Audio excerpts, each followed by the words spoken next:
wabarakatuh.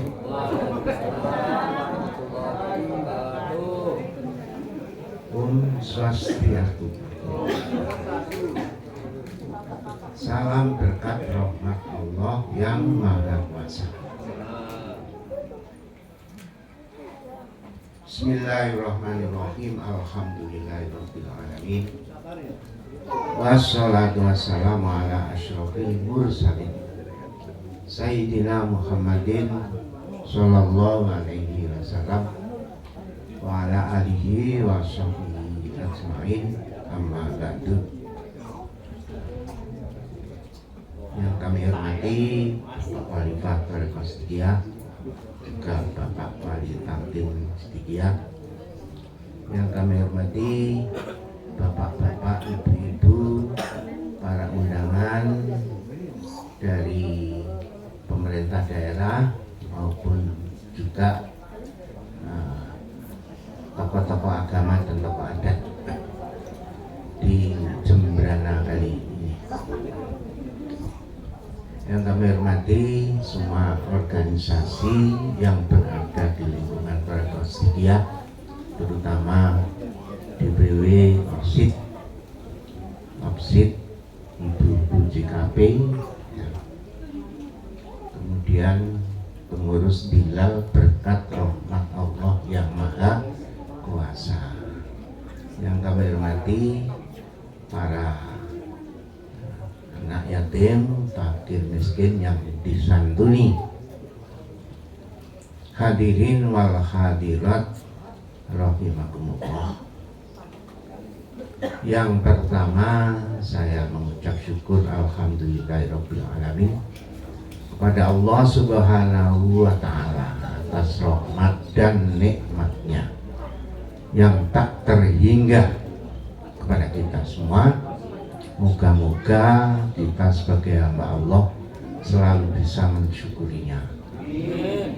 Yang kedua, syukur alhamdulillah pada junjungan kita Nabi besar Muhammad Sallallahu Alaihi Wasallam yang telah memberikan penerangan hidup kepada kita melalui petunjuk-petunjuknya.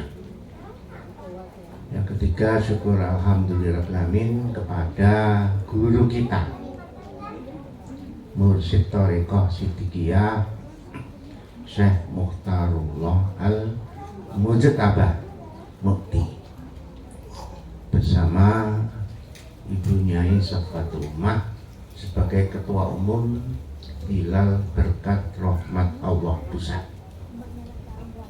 yang mana melalui beliau lah kita mendapat petunjuk untuk melaksanakan santunan nasional yang telah berjalan selama kurang lebih 20 kali. Hadirin wal hadirat rahimakumullah.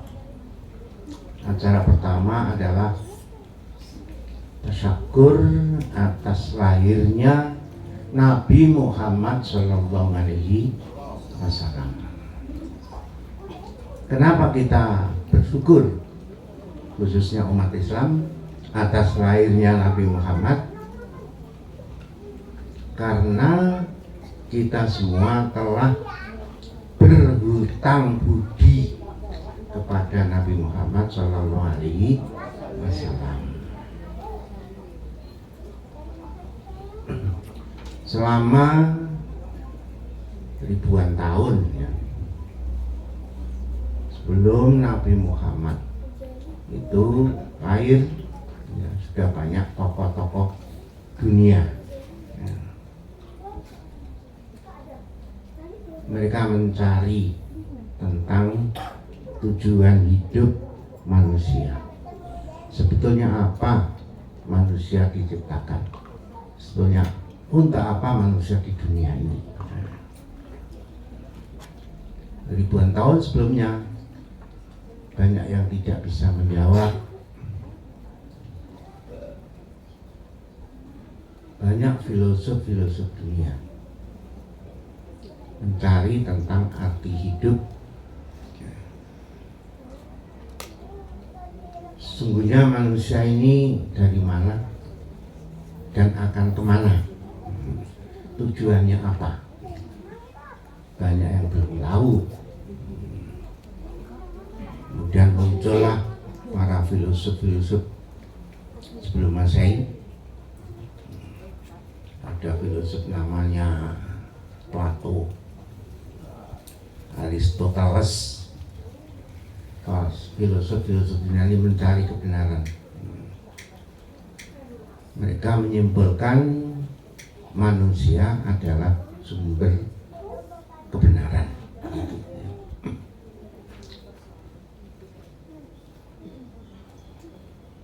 Dan alhamdulillah setelah Rasulullah lahir, terjawablah apa sesungguhnya manusia ini, tujuan hidupnya. Kemudian dijawab di dalam, tersimpul di dalam dawuh-dawuhnya melalui Al-Quran dan hadis, bahwa secara garis besar manusia ini diciptakan oleh Tuhan yang Maha Esa. Untuk apa diciptakan oleh Tuhan yang Maha Esa di dunia ini? Tujuan utama hanya untuk mengabdi kepadanya, berkhidmat kepadanya. Ini tersebut dalam Al-Quran. Bismillahirrahmanirrahim. Wa ma khalaqtul jinna wal insa illa liya'budun. Dia adalah aku ciptakan jin dan manusia kecuali untuk beribadah, mengabdi kepadanya. Kemudian setelah mengabdi, tujuannya apa? Setelah kita melaksanakan perintah Tuhan, perintah Allah, mengabdi kepadanya melalui perintah-perintahnya kita lakukan, larangan-larangannya kita jauhi. Tujuannya apa? Disebutkan dalam Al-Quran, ya ayyuhan nasu ubudu rabbakumul ladzi khalaqakum wal ladzina min qablikum la'allakum tattaqun. Wahai manusia, hendaklah engkau beribadah kepadaku, kepada Tuhan yang telah menciptakan kamu dan orang-orang sebelum kamu, la'allakum tattaqun, agar kamu semua menjadi hamba yang bertakwa. Jadi ibadah untuk takwa.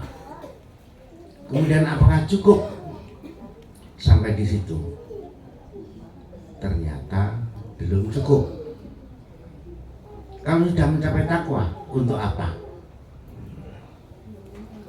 Ternyata Allah berdawuh lagi, wattaqullah la'allakum tashkurun. Takwalah kamu kepada Allah agar kamu menjadi orang yang bersyukur. Nah, itu. Jadi tujuannya ibadah untuk takwa, tujuannya takwa untuk syukur. Makanya Siddiqiyah itu gerakannya gerakan syukur. Membuat rumah juga syukur. Santunan nasional ini juga rasa syukur, realisasi rasa syukur kepada Allah dan kepada sesama manusia. Karena katakan dengan Nabi, kalau tidak bersyukur kepada sesama manusia berarti tidak bersyukur kepada Allah. Malam yaskurin nas, lam yaskurin. Jadi hanya bersyukur pada Allah dan bersyukur kepada sesama manusia. Ini perintah Allah dan perintahnya Rasulullah. Nah, kalau kita sudah bersyukur, maka turunlah yang namanya puncak kebahagiaan sejati, yaitu ridho Allah. Itulah yang kita tuju. Ridho Allah melebihi surga atau surga yang paling tinggi. Ya, itu ridho Allah. Wa in tashkuru yardahu lakum. Kalau kamu mau bersyukur, Allah memberikan ridhonya. Dan ridho Allah lebih agung daripada surga. Wa'adallahul mu'minina wal mu'minat fi jannati tajri min tahtiha al-anhar wa masakin thayyibatan fi jannati 'adn wa ridwanu minallahi akbar. Dzalika huwal fawzul adzim. Allah menjanjikan kepada mukmin dan mukminat surga. Surga adalah tempat yang paling baik. Masakinah thayyibatan. Dijanjikan fi jannati Aden, di surga yang namanya Aden. Tapi ingat, waridwanu minallahi akbar. Ridho Allah lebih agung daripada surga Aden. Dzalika wal fawzul adzim. Itulah ridha Allah, itulah kemenangan yang agung, kebahagiaan yang paling agung. Jadi kita beribadah bukan karena surga, kita beribadah karena Allah Subhanahu wa ta'ala. Yang kita inginkan hanya ridho Allah. Hadirin wal hadirat rahimakumullah. Makanya kita berutang budi sekali kepada Kanjeng Nabi. Seandainya tidak lahir, beliau tidak lahir, kita tidak akan menemukan kebahagiaan sejati. Itu bagi umat Islam. Kita harus bersyukur. Maka di hari lahirnya kita mengadakan santunan nasional. Contoh-contoh yang telah diberikan oleh Rasulullah banyak. Antara lain contoh tentang kita harus mencintai negara. Itu juga ya. Tadi dalam sumpah jati diri bangsa ada sumpah kan. Nabi juga sumpah ya, ketika akan hijrah dari Mekah ke Madinah, beliau sumpah, wallahi ya, demi Allah, innaka ahabbu ardillahi ilayya. Kamu telah dengan kecintaanmu telah memberikan tanah agar aku cintai, ya ini budi Mekah. Wa innaka ahabbu ardillahi ilallah. Dan kamu telah memberikan tanah ini untuk cinta kepada Allah. Walaula akhrajuni mim kama kharajtu. Seandainya saya tidak diusir oleh tokoh-tokoh yang ada di Mekah ini, saya tidak akan keluar dari bumi Mekah. Karena diusir, maka saya hijrah ke Madinah. Ini atas perintah Allah. Nah itu namanya Rasul bersumpah mencintai tanah airnya. Maka kita sebagai umat Islam dan warga setia mencontoh Rasulullah. juga mencintai tanah air. Cintanya semata-mata cinta kepada Allah. Nah, pada Rasul dan Allah. Rasul memberi contoh, perintah cinta pada tanah air ini semata-mata rasa syukur kita kepada Allah diberikan tanah air untuk hidup di bumi ini, sehingga kita bisa hidup dengan nyaman. Diletakkan di bumi ini adalah sesuatu yang tepat. Bumi, jarak bumi matahari kurang lebih 150 juta kilometer. 150 juta kilometer. Tidak terlalu jauh, tidak terlalu dekat. Nah, sedang-sedang saja. Sehingga nyaman. Bagaimana seandainya ya kita terlalu dekat dengan matahari, maka kita tidak bisa hidup karena panas.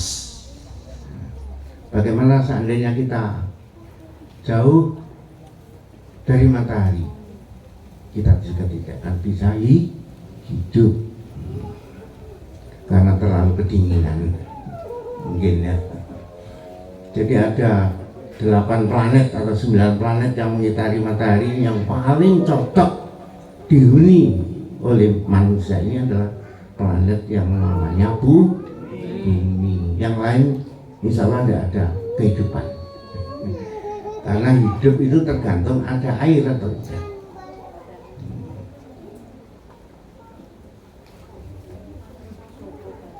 Wa anzalna minas sama'i bima'in fa ahya bil arda ba'da mautiha.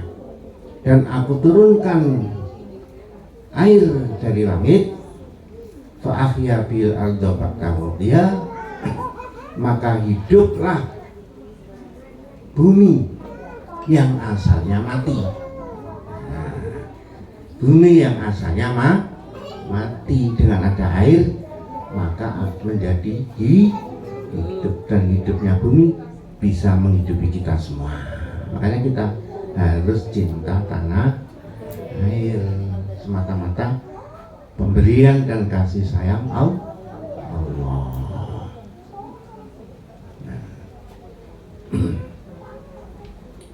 Ini contoh dari Rasulullah. Setelah pindah dari Mekah ke Madinah, Rasulullah menyusun masyarakat, membuat negara. Ya. Negaranya bukan negara yang berdasarkan agama, tapi negara yang berdasarkan kebangsaan. Nah, itu ya.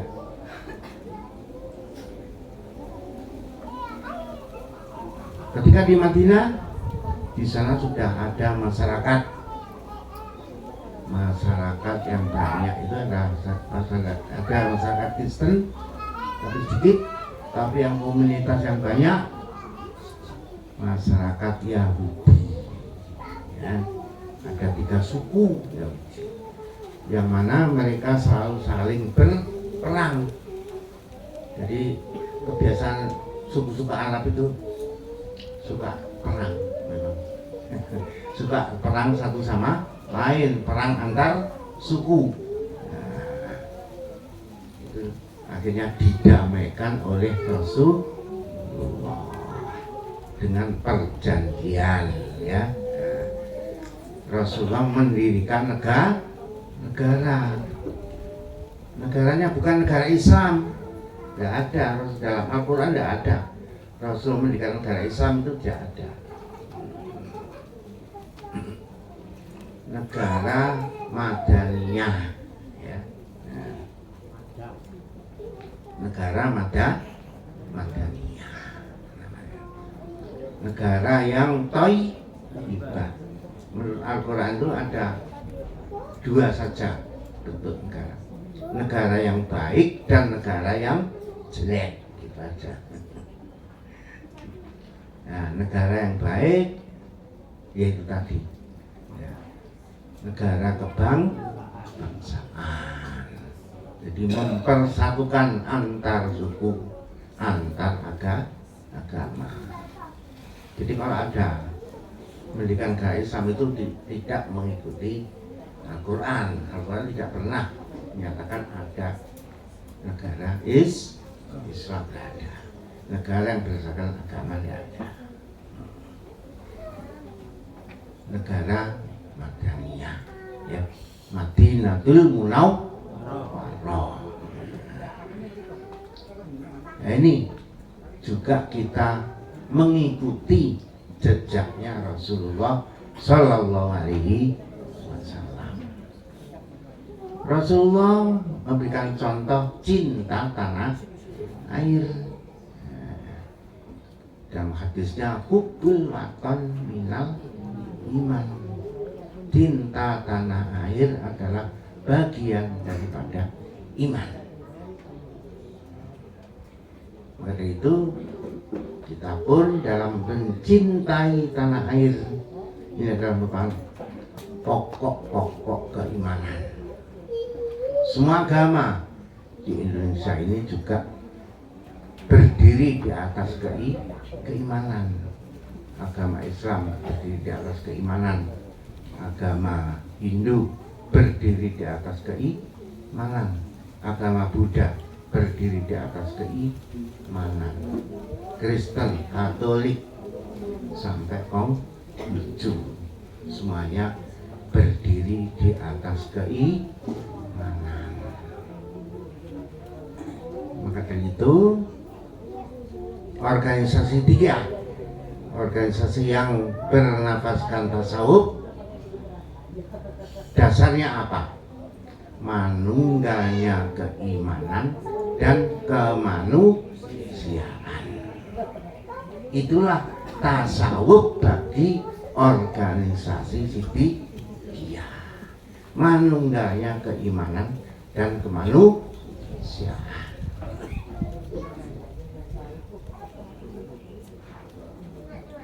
Karena harus manunggal keimanan dan kemanusiaan.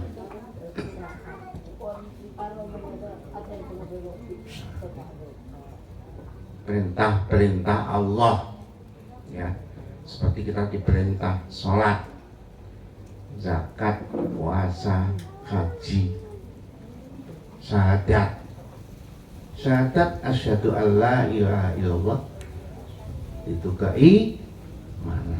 Tidak mengakui Muhammad, nah, itu syirik, ya. Tidak mengakui Muhammad itu syirik.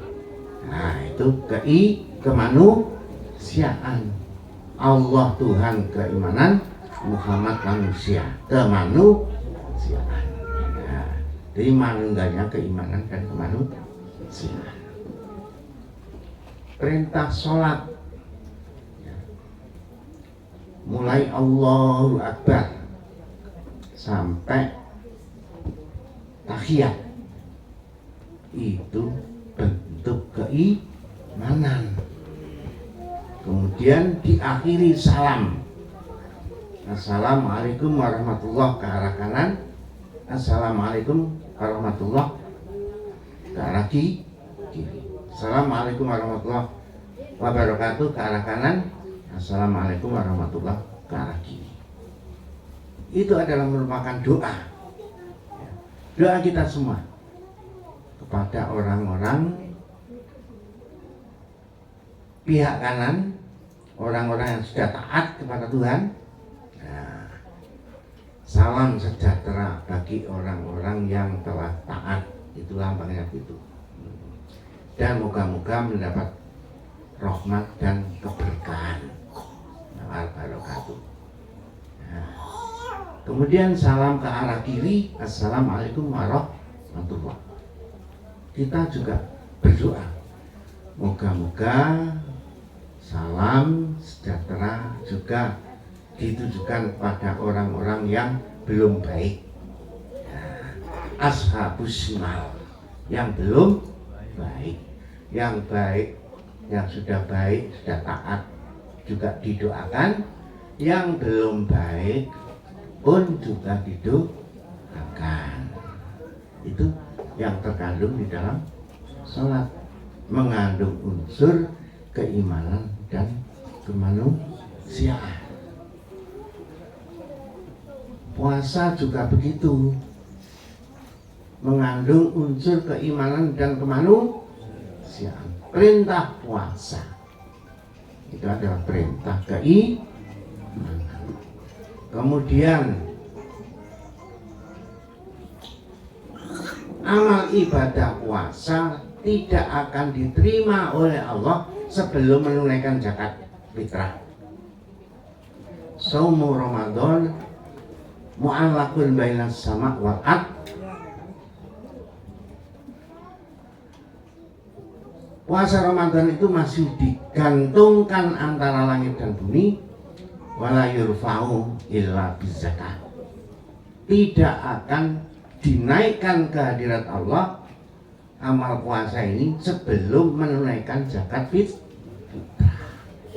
Jadi diterimanya puasa Ramadan itu tergantung bagaimana kita menyantuni fakir miskin ya. Jadi mengandung unsur keimanan dan kemanusiaan. Kemudian apalagi perintah zakat. Perintahnya mengandung keimanan, pelaksananya mengandung kemanusiaan. Ya kan?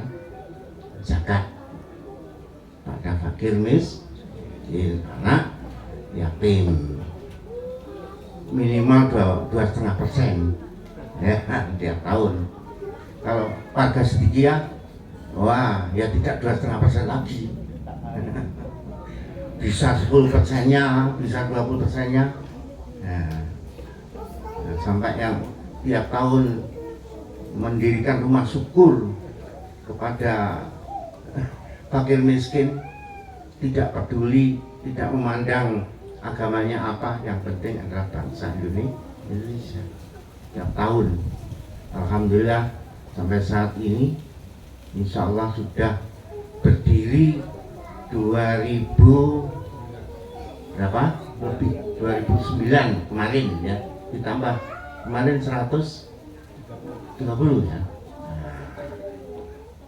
Dan ini menyambut dari Sumpah Pemuda. Para pemuda pun bangkit untuk mendirikan rumah syukur, diperuntukkan kepada bangsa Indonesia yang membutuhkan. Alhamdulillah sudah yang akan dibangun mulai bulan ini sampai Sumpah Pemuda 28 Oktober nanti 80 rumah. Yang bikin siapa? Para pemuda. Yang mensponsori adalah pemuda Sidikiyah. Padahal rata-rata mereka juga belum punya rumah, tapi memikirkan rumah orang lain. Nah, itu. Semangat bersedekah. Nah, itu ya. Ini semata-mata apa? Ya karena rasa syukur kepada Allah dan kepada Rasulullah. Rasul menyantuni, memberikan contoh. Si Rasulullah itu semua harta bendanya untuk keridhaan ilahi. Bukan orang kaya. Demikian juga sahabat-sahabat yang utama, Abu Bakar, Umar, Utsman, Ali.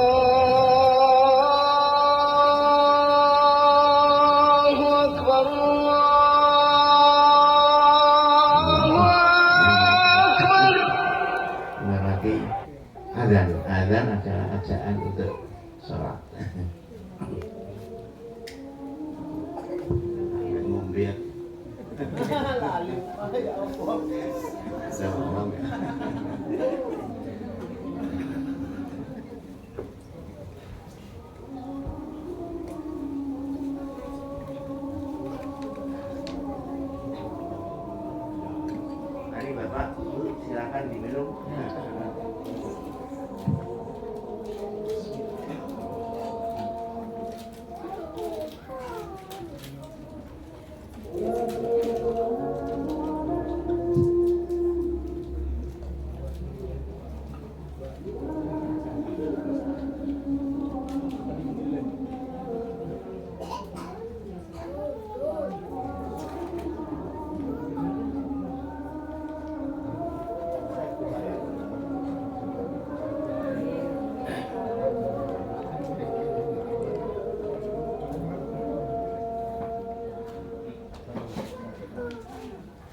masih tarhim. Saya teruskan dulu ya. Belum ada. Masih tarhim. Saya kira ada. Jadi perintah-perintah Allah maupun larangan-larangan Allah itu mengandung unsur keimanan dan kemanusiaan. Sampai haji itu juga mengandung unsur keimanan dan kemanusiaan. Pelaksanaan haji adalah unsur keimanan. Tapi di dalam haji dilarang, tidak boleh bertengkar, tidak boleh fasik, la fusuko wala jidala wala fusuko, ya, fil hajj, tidak boleh bertengkar, harus saling kerjasama sesama, tolong menolong. Nah, itu juga kemanusiaan. Jadi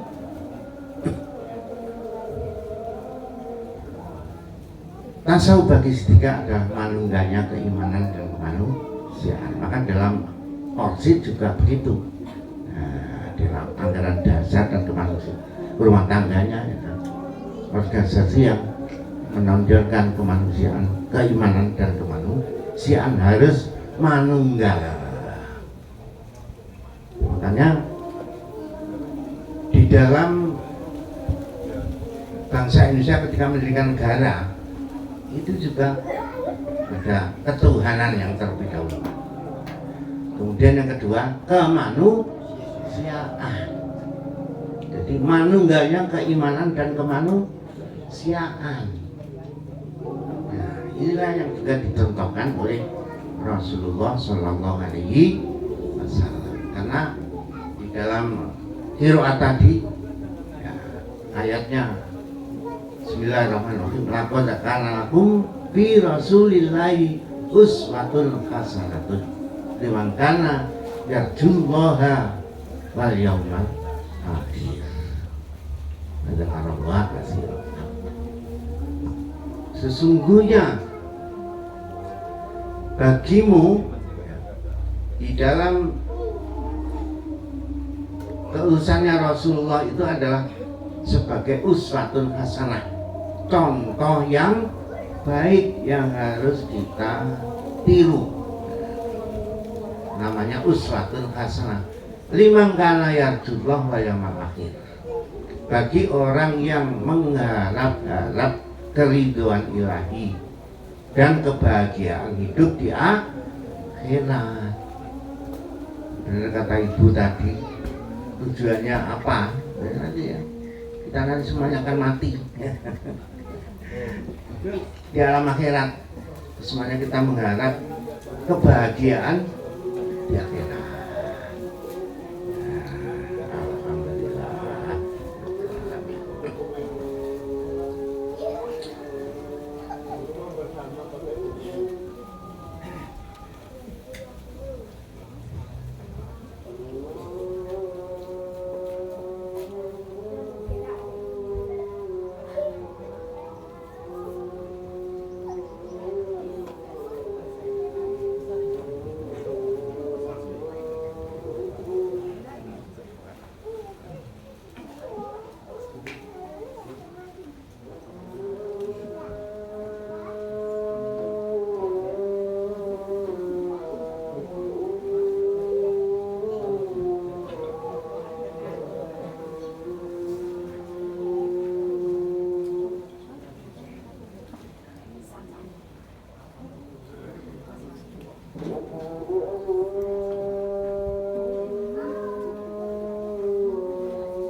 Hadirin wa hadirat, kami teruskan bahwa contoh-contoh yang telah diberikan oleh Rasulullah kepada kita ini hendaknya kita tiru.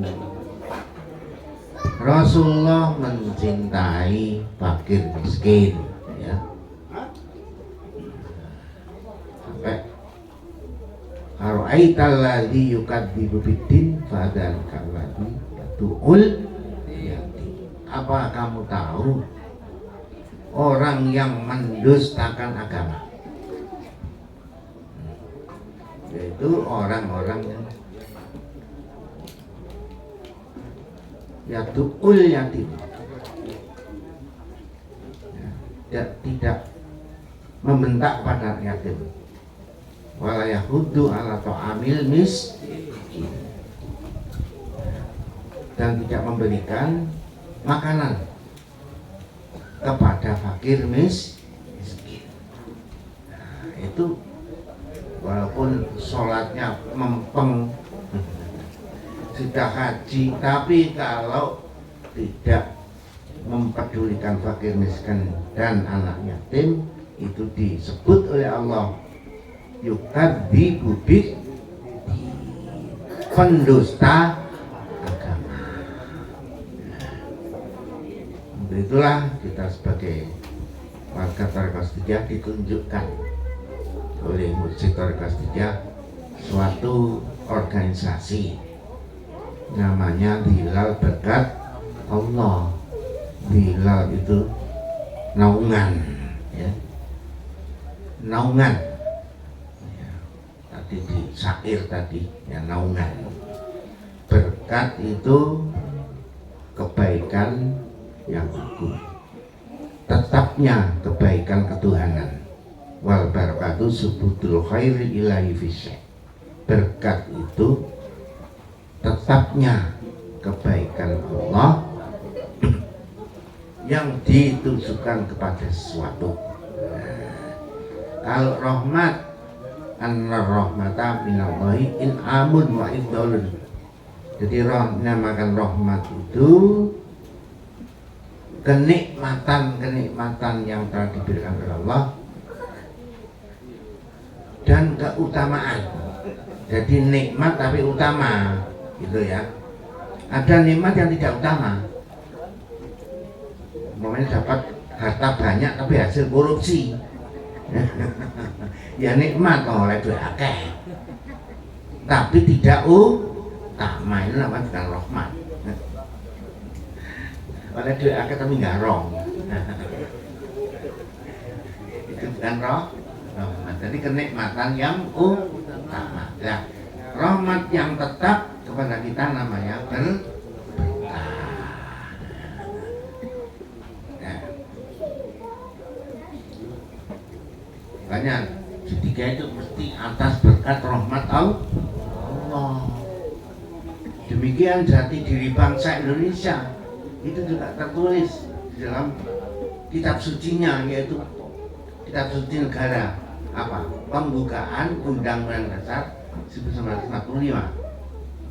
Itu disebutkan atas berkat rahmat Allah yang Maha Kuasa dan didorongkan oleh keinginan luhur sebab berkehidupan kebangsaan yang bebas, maka rakyat Indonesia menyatakan dengan ini kemerdekaannya. Itulah jati diri bangsa. Kita tidak boleh meninggalkan berkat rahmat Allah yang Maha Kuasa. Yang kedua, tidak boleh meninggalkan cita-cita luhur bangsa Indonesia untuk merdeka. Nah, cita-citanya ya